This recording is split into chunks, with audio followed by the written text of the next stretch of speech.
هذان خصمان اختصموا في ربهم فالذين كفروا قطعت لهم ثياب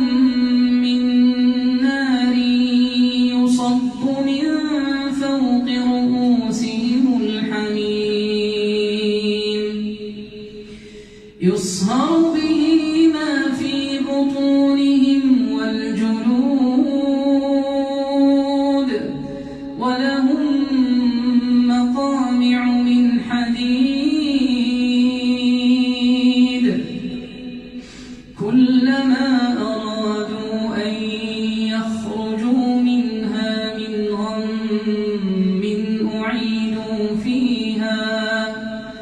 أعيدوا فيها وذوقوا عذاب الحريق إن الله يدخل الذين آمنوا وعملوا الصالحات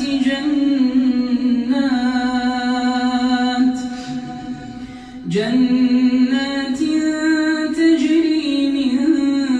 تحتها الأنهار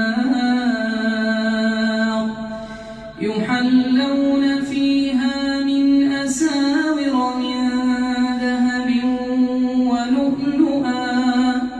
ولباسهم فيها حرير وهدوا إلى الطيب